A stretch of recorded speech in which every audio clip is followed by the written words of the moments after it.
I was listening to a tape the other day and he was comparing. Yeah. So you can either choose to live by fear or you can either choose to live by faith. Is the substance of things hoped for. Faith is the ability to believe in things that don't exist as yet. And fear is basically, I define fear as an emotion that we live. Hi, Steven. Welcome to the show. Thank you so much, Mark. Thanks for having me. Thank you for being here. You went from really humble beginnings in Togo, Africa, all the way to a global platform where you're talking about mindset shifts that are needed to essential to get great in life. If you had to pick out one moment in your own life that allow you to make that leap, which one would it be? Mark, that will be live free of fear, self-doubt, and low self-esteem. And if I would have to pick a moment that really did that, Mark, I will talk about the quote, first of all, of Mark Fisher in the book Instant Millionaire that says that you are not a millionaire when you see the digit in your bank account, but you're a millionaire the instant, the moment you make the decision to really pursue the journey to making those millions. So when I say that live free of self that low self-esteem, and if I have to connect that to a moment in my life,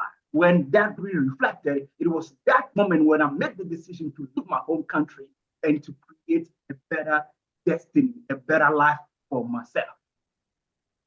Leaving your home country for a better. We're definitely going to explore that because there's so much commonality you and I have. But before we get into that, talking about living a life that is not bound by fear, it's such a wonderful and exciting thing, right? But most people don't even know how to start doing that. What is this essential step one needs to have in their mind to even begin to even imagine a life without fear? Mark, I was listening to a tape the other day and he was comparing. Yeah. So you can either choose to live by fear or you can either choose to live by faith. Is the substance of things hoped for. Faith is the ability to believe in things that don't exist as yet. And fear is basically, I define fear as an emotion that we live and either self-drive or let others into ourselves, which is usually a result of painful moment experiences we've lived in the past and decided, listen to my words again, decided not to let go. And we replay those moments in our lives every single time we find ourselves in a similar situation. You get what I'm saying? So if you ask me the question, what does it look like? First of all, to live life free of self-doubt and low self-esteem, what it really means, Mark, I get very excited when I talk about this, right? What it really means, Mark, is that experience the fear, yet making peace with the fact that fear is going to be there anyway and going towards that which makes you stay. In the life free of yourself that and those speaking with and say, you know what?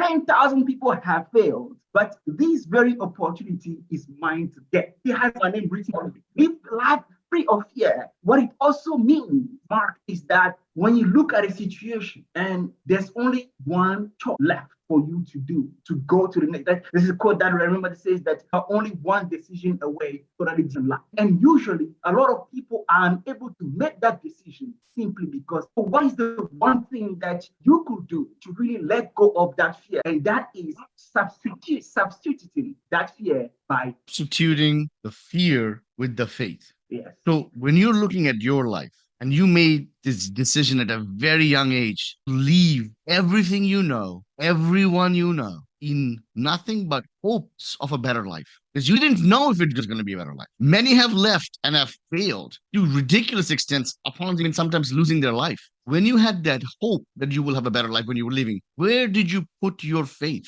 Where was your faith at? Mark, I think it's very important that even before I answer that question, that I think it's very important that I give a bit of context to your listeners or viewers for that matter, because nowadays it's very easy to talk about life. And you know what, Mark?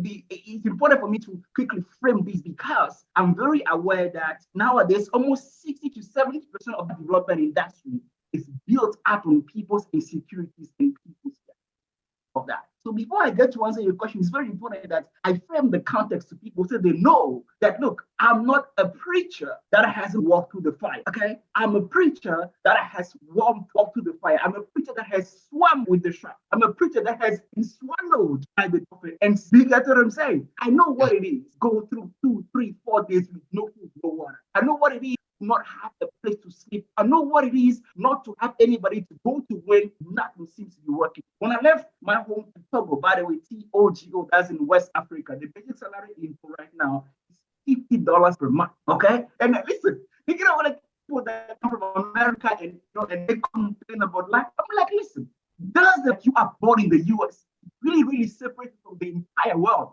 Like, realize it. It separates you from almost 2.5 billion people in India and Africa. Do you get what I'm saying? It Yeah. really puts you on an edge where you are meant to succeed. If you take a guy like me that was born in a two-bedroom shack with 9 siblings, I don't want you to fight the space with cockroaches and mice. Those kind of cockroaches and mice, they'll come and bully you on top. They'll be like, come on, sleep, man. Like, you imagine, man, a cockroach fighting with you in your room. Come on, go out. Then I want to take your space. Yeah. You think that's what I'm saying? So that's Yeah.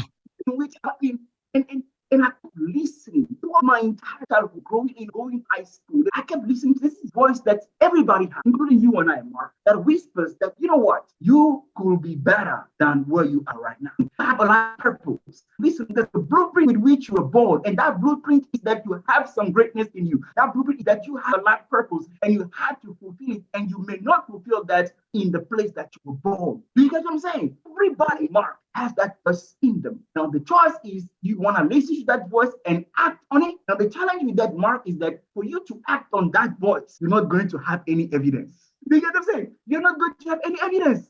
Act on that voice because it's a voice that demands of you to leap into your faith. Do you get what I'm saying? And so that is what I listened to when I left my home country with less than enough in my pocket, not even knowing where I was going.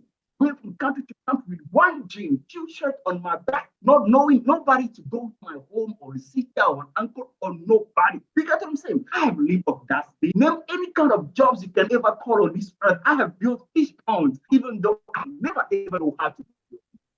I got on premises, being robbed and point, being tied down for 8 hours. Let me tell you something, Mark. So when you talk about faith, when you talk about what is the one element component of faith that people need to make peace with, is the faithful man or woman is the person that has made peace with the fact that I may not be able to know all the accounts, but if there's just that one out, it's gonna be positive and it's going to be for me. Do you get what I'm saying? Yeah. And that is the crack of everything, Mark. You get what I'm saying? If there is just that one come, you know what? I've seen a job interview right now placed in a newspaper. There's 1,000 applicants, but they look for one person. You know what? That person is going to be me. Because there's competition happening right now. They're looking for one winner. That winner is going to be me. So when you tap into that stuff, you start doing everything in your power, putting yourself in whole frame of mind and situation so that you are able to indeed what that story is. Are you with me there, Mark? I'm with you. I'm with you. So many things that you mentioned is just blowing my mind. The one that I want to go back to is you talked about how a majority of the self-industry is out there taking advantage of people's insecurities. Yes. There is so much truth to this because there is one way to build people up by the way you are building them up. And there is another way of just telling people that they're not good enough and making them feel bad about it. Tell me a bit about your insight into it. Was there a specific example, situation where you saw this happen firsthand that kind of shaped the way you thought you wanted to lead people? Oh, yeah, 100%. Mark, I've been blessed enough to live in Bali for a good year. Okay. Now, anybody that has lived in Bali will tell you that if you live in Bali for a year, you will have seen everything on this earth when it comes to self-development. Mark, I have seen, and I'm gonna say this, all right? Anybody like it is angry, that's okay. Deal with it, okay? Mark, I have seen a bunch of young white folks live in Europe, okay, with their all privileges, getting into Bali and then transforming overnight into a shaman, okay? I've seen young blonde girls living their whole privilege, taking their whole family money, trust everything around in Bali, and all of a sudden they become priests and they start to the insecurity of all these young girls, of all these young males.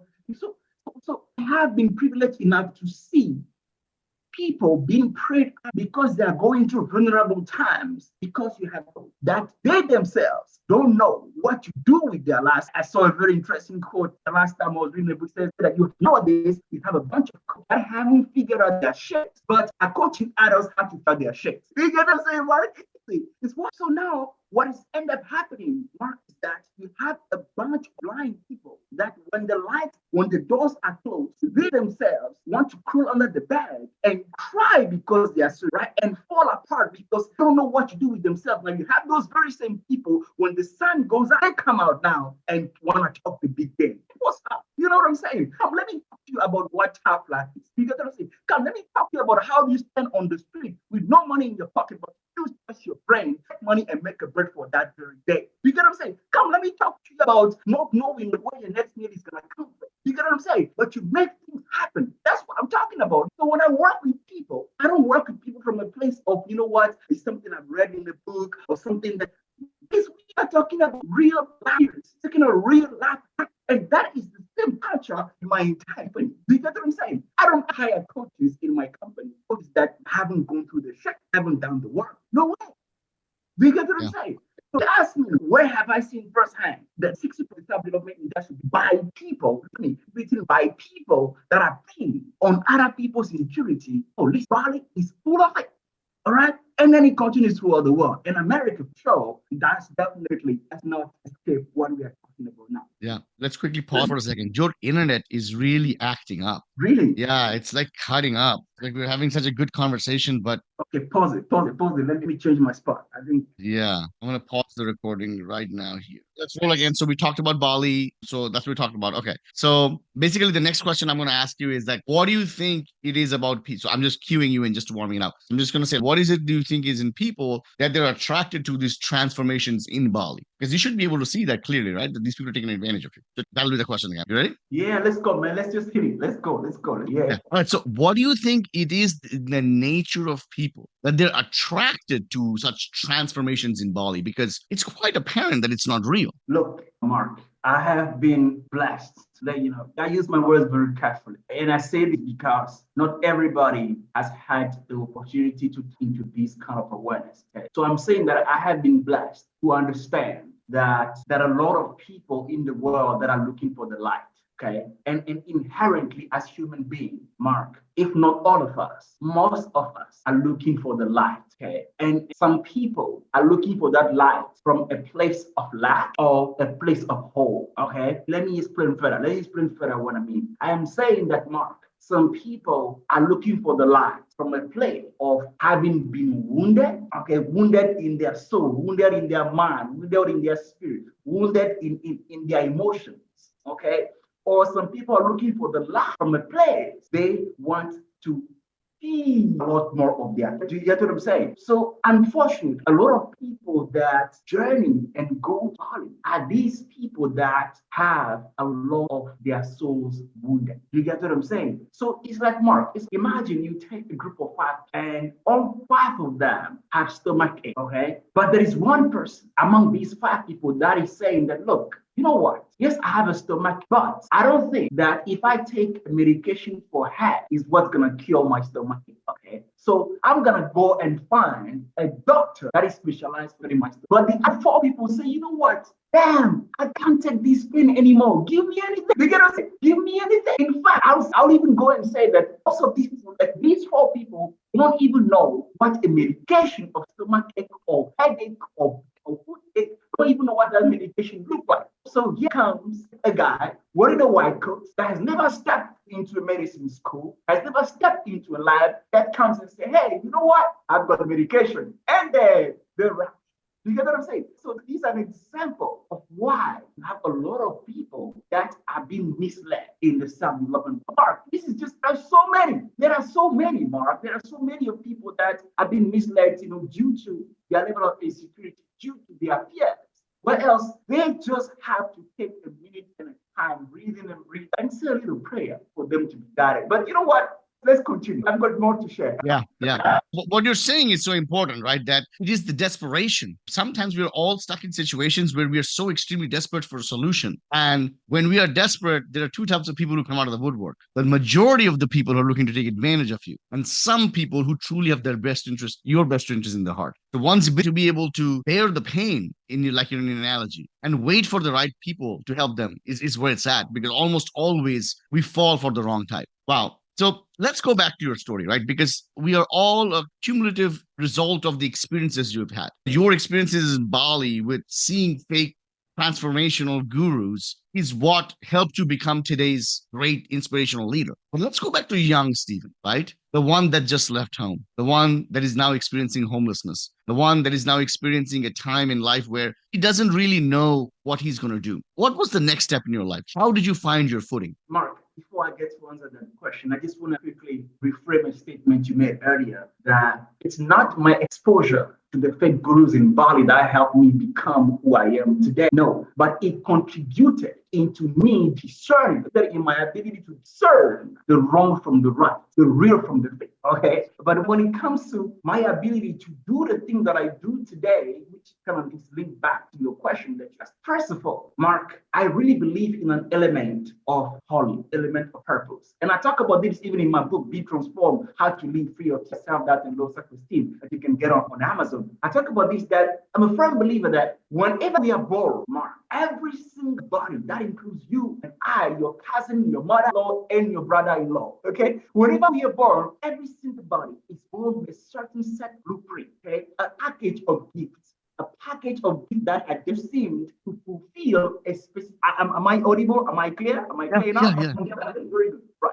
When we are born, Mark, we are born with a certain set of gifts that are destined to fulfill a certain purpose in life. Okay. So if you ask me, how do I find my gift? I'm gonna tell you, then let's find your purpose. If you ask me, how am I gonna know my purpose? I'm gonna tell you, let us find your gift. When we know your gift, we know what your purpose is. When we know your purpose, we know what your gifts are.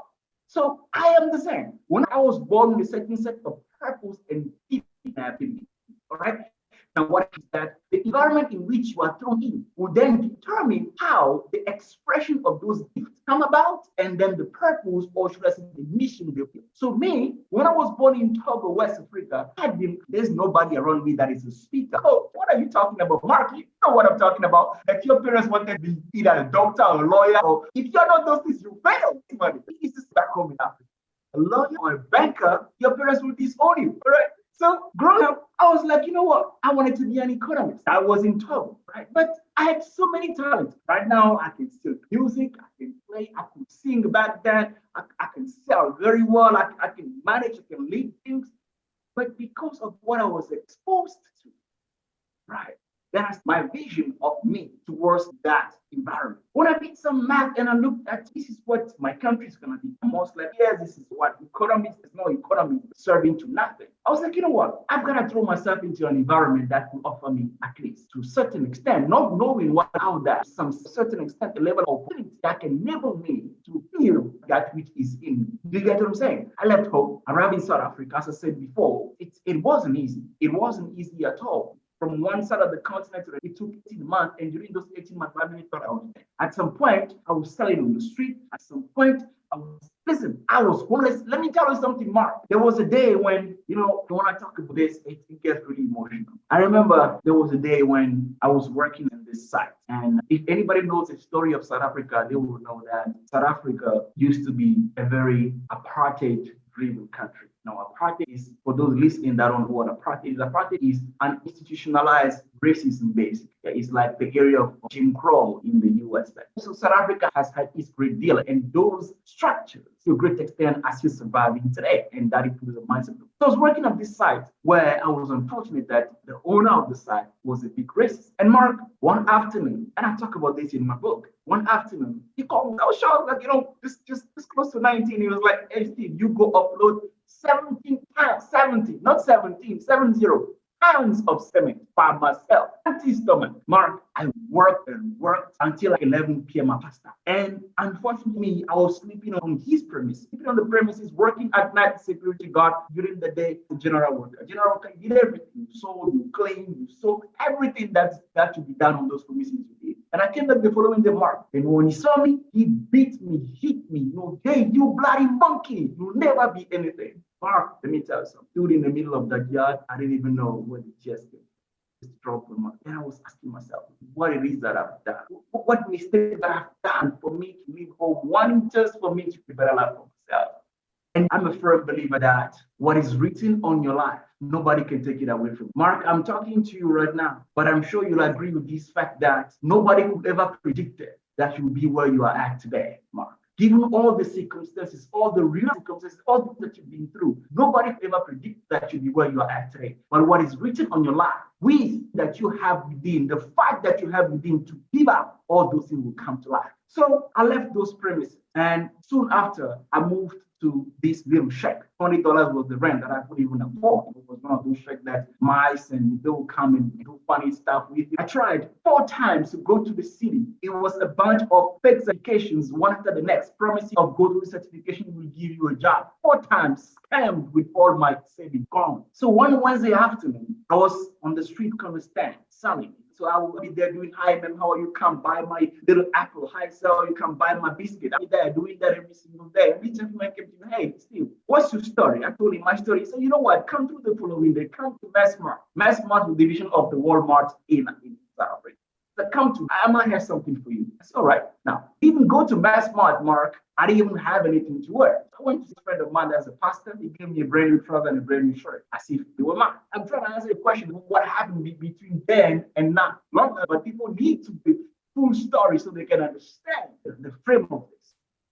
So I went to see this pastor, and he gave me a brand new trouser and a brand new shirt. And I wore them. Now, listen, Mark. On my way to the interview, I met this blonde woman traveling with box. I'm like, ma'am, let me help you. I still have some time. I'm very here. Let me help you. Let's go. So I walked with this lady all the way to this building. We go up, he dropped the box. So where are you going, young man? Thank you for having me. Where are you going? I said, no, I'm going to Massmart. We are in Massmart now. What are you here for? Oh, the gentleman said that I should come here today for an interview. What's the name of the gentleman? Oh, let me call him. Oh, no, this guy's here for an interview. And Mark, it turns out that the blonde man that I had was the interviewer. And guess what? I have the job. What is the job? The job is to sell vacuum. Mark, I swear to God on my life. But then I was going to be 19, but I had never seen or touched it in my life. Because we saw our homes back home with brooms. I don't know what a vacuum is. I got given a sales script and said, go home, study this, and come back the following day. Mark, from the following day onwards, I worked for 3 years, non-stop, 7 days a week, 16, 19 hours a day, doing hi, how are you? If you can give me a moment of your time, I want to tell you why buying these vacuums is going to make your husband love you more. Hi, sir, how are you? Let's go down right there. Grab one of these machines for your wife, and I promise you, your whole group is a happy one. Because and pretty soon, bam, I got promoted to become an area manager. A team of 60 people, amounting for $5 million, $6 million of sales yearly. Bam, I got promoted a team of 200 people, amounting for $50 million of sales yearly. Bam, I left the company, went to start my own business, and from there, Mark, everything crashed. Everything I had worked for, my cars, by then I was even engaged with a beautiful South African lady. The engagement broke up. Back to zero. Now, this takes us back, Mark, to the question you started this podcast, to the question of why do I think people become easily prey to fear? Why are people until the leap? Now imagine, Mark, look, nowadays people receive a text message and they get depressed. Imagine having gone through all of that, having built all the way to the top, and now you're back to zero again. So I asked myself the question, what am I going to do next? And those questions were, again, why am I here? My purpose. What is my purpose? Where am I going? What is my mission in life? And how do I get there? And I realized what my ability to really bring the best out of people, use my life experiences to help people transform, find the strength in themselves, pursue their dreams and goals. That is which I was called. And that was when I left South Africa, moved to Asia. And the rest is history now. Now, doing a global scale, I'm talking to you right now, talking to the US, for your US audience. You know what? I have never ever done anything much better than this in my life. I receive emails and messages all the time. Hey, Steve, thanks for your book. Thanks for your message. My life was formed. Can you help us even get better? We get through Mark. So that was the journey for me to get to where I am today. Going from a 2-bedroom shack with 9 siblings from West Africa, where your destiny was sold to the government before you were born, being the man that inspires dream more, dead. Amazing, amazing. Now you're in Asia, in this part of your life, catalyst. Was it the cumulative experiences that you had that now you realize that you needed to give back? Yeah, Mark. So Salesforce Catalyst, not sales, but sale, SAIL. So in fact, the name Salesforce Catalyst, the reason why I came up with it is because, so we're talking about selling. So selling through life. Why? Because I believe that life is full of ups and downs, right? And what enables us to keep going in life is the force within, all right? And when we do decide to go through life, we gotta go through life with a bang. We gotta make sure that we leave the mark. So we gotta be the catalyst of our own dreams, of our own life. That's how the name came about. Now, to your question, what inspired me or what drove me to starting self-marketing to that is the hunger for me to relieve, or should I say, fulfill my life's purpose. You get what I'm saying? So the choice to create self-force catalyst emerged, first of all, deep hunger, what people call the calling. You get what I'm saying? The calling to leave full and die empty of all the gifts that are in me, die empty of all the books that are in me, die empty of all the intelligence that are in me, die empty of all the messages that have been deposited into my spirit for your business. You get what I'm saying? That is the present fact for me to start Salesforce.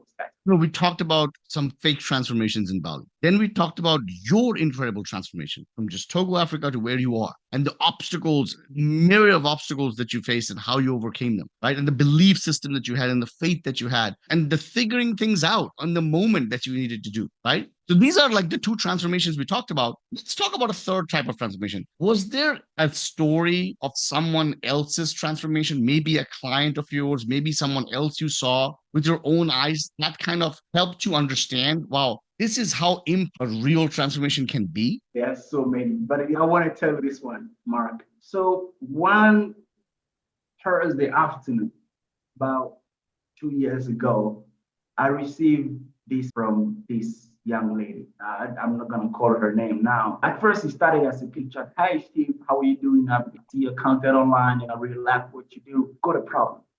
Her house, you can fix the problem, young lady. And she says that I'm living with a boyfriend that doesn't pay any bill, doesn't pay rent, is a drunkard, he drinks a lot, he uses a lot of drugs. And whenever he comes home, is to beat me, strangle me, and beat the kids. But I am afraid. This has been going on for 2 years.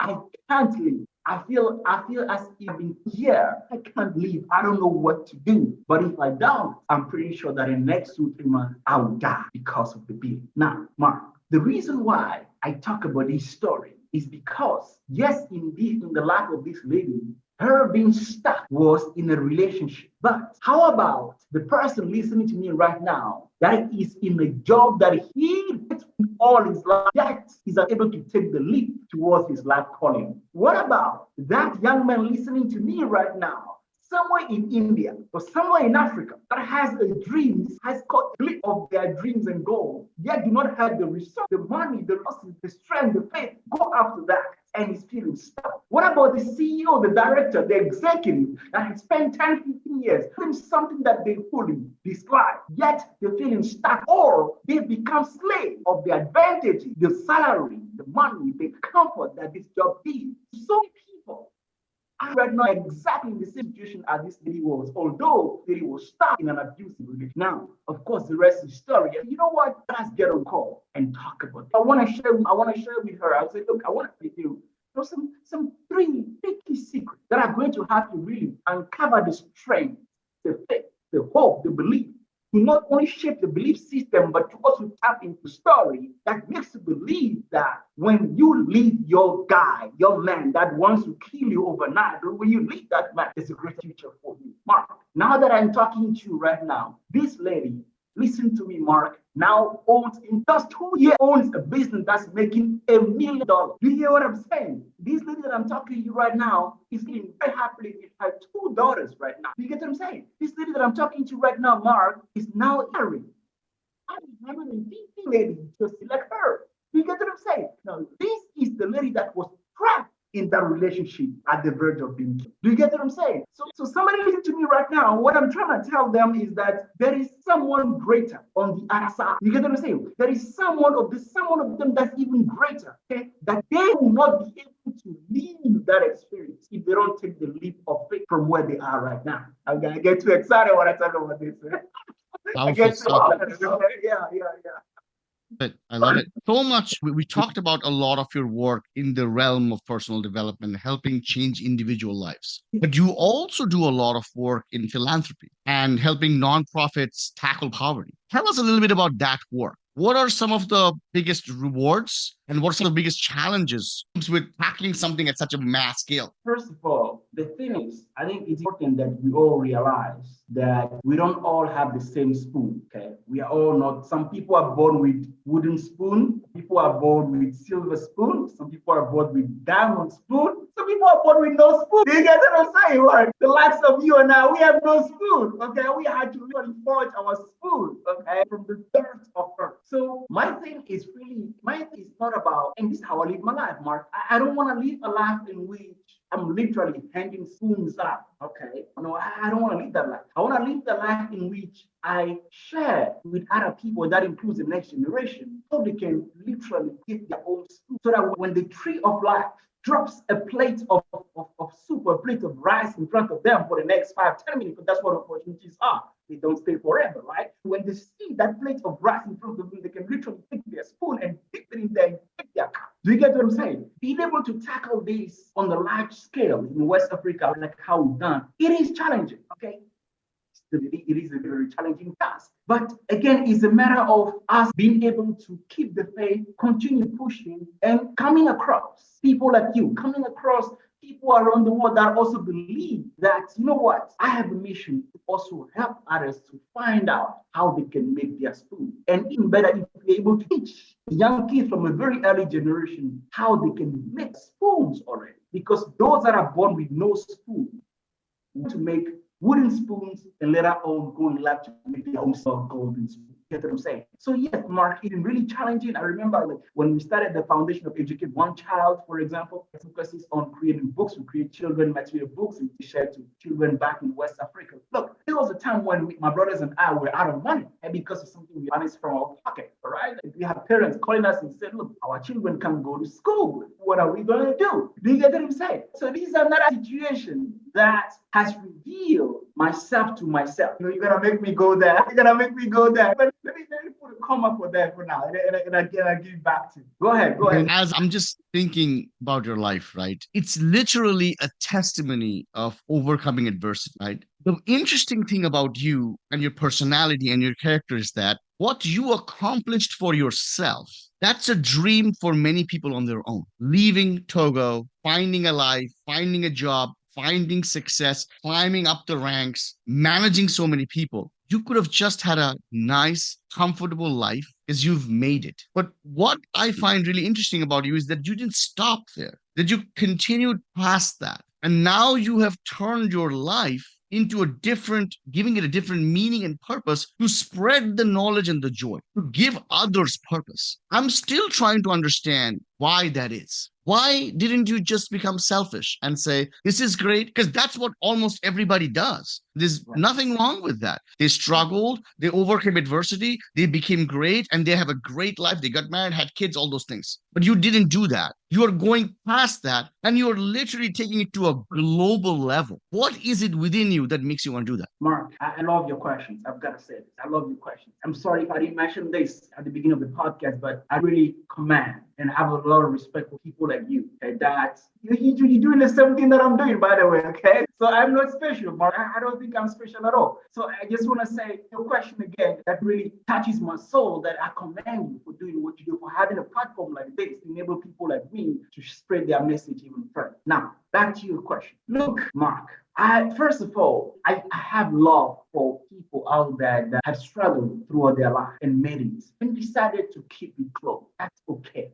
All right, that's okay. Being able to push through difficulties and seeing yourself at the end of it with a certain of success is not easy. And being able to dig deep, like that morning when it's cold outside, it's minus something degrees, and you go to work, you not go to work, you work past that, it's not easy. But Mark, there are some key questions that at the end of the day, I ask myself. The first question is this: is what I'm doing now all that I can do? First question. Second question: is all that I'm doing now aligned with my God-given purpose? Third question: is all that I'm doing now, is it inspiring to live more, be more, dream more? Because only then can I call myself. Do you get what I'm saying? If I'm living life that is not inspiring others to be more, dream more, what am that? Do you get what I'm saying? What I am? Do you get me? So what I'm trying to tell you through these three questions, Mark, is that the driving force or the driving forces, should I say, that lead me to every single time going first, leaving home, going to becoming a vacuum salesperson,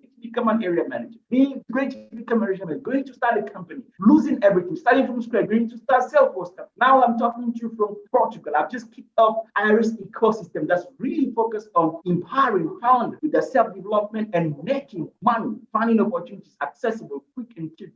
And this is a whole adventure story for another day. But if you ask me, Mark, what is ensuring that I do not stop? Mark, is because I have decided to respond. Oh, guys, come on, listen. Like, if you listen to these podcasts, don't mean if you miss part, then you miss everything. Okay, it's important, right? Maybe even listen. I'm saying, Mark, that it's because I've decided on the voice that is calling. That is saying, listen, Steve, you can be something more. Listen, Steve, it's not over yet. There is something more. There is more in you. There is more in you. The one that is in you is better. That is the one that is in the world. You get what I'm saying? Listen, Steve, you've got another good idea. Come on, make it happen. Steve, you know that ideas are just ideas. You have to validate them through action. Listen, Steve, you know very well that if you're able to inspire two, you can inspire five, you can inspire 100. You get what I'm saying? So I'm saying that, Mark, that ultimately there is the hunger to respond to the calling of my life purpose, all right? And I've understood, Mark, that the rice tastes better when we are both dipping our hands in it. It just tastes better, Mark. You know what I'm talking about. It just tastes better. That the party becomes even more fun when you play the music and I am dancing. Do you get what I'm saying? That is the crux, the foundation of me in ahead sharing myself. Last question. God forbid, you wake up tomorrow, everything you have built is gone. What is the first action you're going to take when you wake up? Thank you, God. The first action is I'm going to go on my knees and I'm going to say a prayer. Thank you, God, for a new opportunity. Like I talk about in my TEDx talk, says that the top title of my talk is The Upside of Losing Momentum. And I say that for a seed to blossom, it has to go in the depth of earth to die and then to blossom. So whenever we go through these circumstances in life where it seems like, listen to my words carefully, I didn't say that it is, I said it seems because that's what it is. It always seems like. Then is our interpretation of the situation that needs to become either a true or wrong. So I say that in my talk that for a seed to blossom, it has to go in the depth of earth to blossom, right? So whenever we go to situations like that where we have lost all our momentum, that is an opportunity to give birth to someone new. You get what I'm saying? So God forbid tomorrow I wake up and you know what? Reboot. You know what? Oh, thank God, because that is an opportunity. That's why I love Monday mornings, Mark. I remember when I was in corporate, on Monday I would rock up at the opposite side and be like, hi, everybody, let's go. It's a brand new week. That's why I love Monday morning. Well, because it's a new opportunity to start again. Get me? So the first action I'm gonna do is I'm gonna go on my knees and say, you know what? Thank God that you give me the opportunity to start again. You get what I'm saying? Now guide me creating that which you set me out to create. Steven, these podcasts, these conversations, for me, I started these things because I wanted to help myself 25 years in the past. Because I always found myself wanting to learn, wanting to be hungry, but nobody was there to teach me. Having lived a life myself, having had this opportunity now to talk to people like yourself, I'm still learning. The ideas that you presented today, the mindset that you carry with you, the goals that you have in life, and the gratitude that you carry in heart. These are not summarized in tweets. These are not summarized wisdom on text messages. These are deep thoughts that need to be thought over and over again, much like you would read a good book over and over again to really understand what the author is trying to say. So I am immensely thankful for you, for the time you have given on this podcast to share your wisdom with others. And I'm just thankful to have met you and have gotten to know you. Any last words for our audience members? Mark, again, I think there's one of my favorite quotes says that you can only see in others what is in you. And Mark, just the fact that you're able to see greatness in other people like me, the little young boy from Togo, 2-bedroom shack. I'm still that boy. Just like the fact that you're still able to see greatness in me, Mark, I return it to you and I say to you that, look, you have also a lot of greatness. You get to say it takes 1 out of a million to say, you know what, I want to dedicate my time, find the people that are going to share wisdom with others, to uplift them, to share them a new blueprint with which they can build their dreams and goals. And Mark, I really salute you for that. Mark, if you ask me what are my final words are, first of all, it's something I want to do for your listeners that I've never done. In my company, Salesforce Catalyst, where we work with professionals and business to really come up with the strategy, get the blueprint to really catch up their dreams and goals they have as business or personal goals, whether they want to build their business and so forth. Look, we charge a good deal of money for coaching sessions, but for your listeners today, we'll be able to share a link with them where they are able to tap into our what I call rap breakthrough coaching session for just $30. All right, so that's $1 per minute. Normally, they gain like almost a 95% slash discount in that. And the $30 is for commitment. It's free. The session is free. But if you say, you know what, pay $30 so that we let you show up, and they'll get to get a link for that. Now, Mark, my last words are this. If you're listening to me right now, whether you are a young man or young woman, if you're listening to me right now, whether you're a professional, whether you are a young lady or an executive, I don't care which social class you occupy in the society. If you listen to me right now, there's a reason why you tune in this podcast. You could have tuned in something other than that. But I'm a firm believer that in life, there's always the reason why we engage on a certain path.